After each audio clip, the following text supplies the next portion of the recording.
UP 2027 के विधानसभा चुनाव का बिगुल बजने के साथ ही बीजेपी ने अब तक कई बदलाव कर दिए हैं और इन बदलाव ने साफ संकेत दे दिया है कि इस बार चुनावी मुकाबला बहुत ही रोचक होने वाला है, क्योंकि इस बार सत्ता की कुर्सी की लड़ाई जमीनी मुद्दों के साथ साथ जातीय समीकरण पर भी लड़ी जा सकती है। और ऐसे में यूपी बीजेपी के नए अध्यक्ष पंकज चौधरी ने अध्यक्ष पद की कमान संभालते ही संगठन में बड़े बदलाव की शुरुआत कर दी है। उन्होंने ये साफ कर दिया है कि 2027 की लड़ाई संगठन के दम पर ही जीती जाएगी।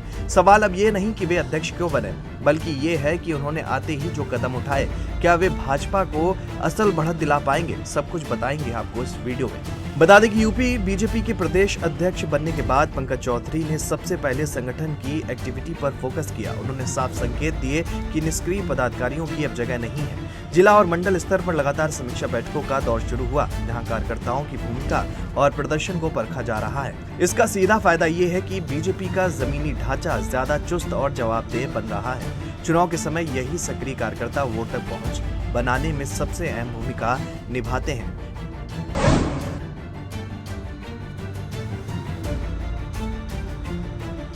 दूसरा बड़ा कदम रहा बूथ स्तर पर मजबूती। भाजपा पहले से ही बूथ मैनेजमेंट में मजबूत मानी जाती है, लेकिन चौधरी ने इसे और माइक्रो लेवल पर ले जाने की कोशिश शुरू की है। हर बूथ पर कार्यकर्ताओं की जिम्मेदारी तय करना, कमजोर बूथों की पहचान करना और वहां विशेष ध्यान देना। जानकारों का कहना है कि ये सभी कदम सीधे चुनावी नतीजों को प्रभावित कर सकते हैं। 2027 के चुनाव में जब मुकाबला कड़ा होगा, तब यही बूथ की लड़ाई जीत का आधार बन सकती है।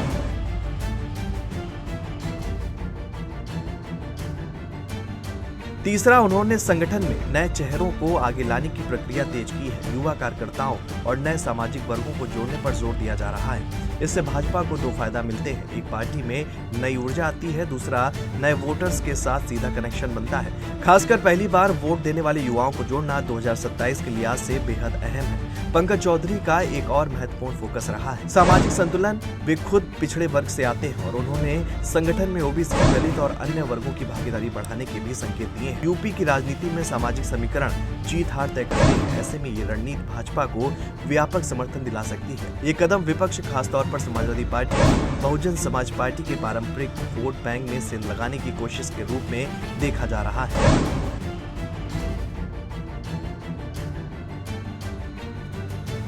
इसके अलावा चौधरी ने संगठन और सरकार के बीच तालमेल को भी प्राथमिकता दी है। योगी आदित्यनाथ सरकार की योजनाओं और उपलब्धियों को जमीनी स्तर तक पहुंचाने के लिए कार्यकर्ताओं को सक्रिय किया जा रहा है। इसका फायदा ये हो सकता है कि सरकार का काम सीधे वोट तक पहुंचेगा और एंटी इनकम्बेंसी का असर कम किया जा सकेगा।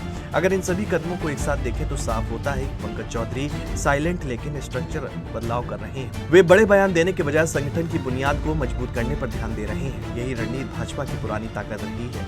मजबूत संगठन जो चुनाव के वक्त पूरी ताकत से मैदान में उतरता है।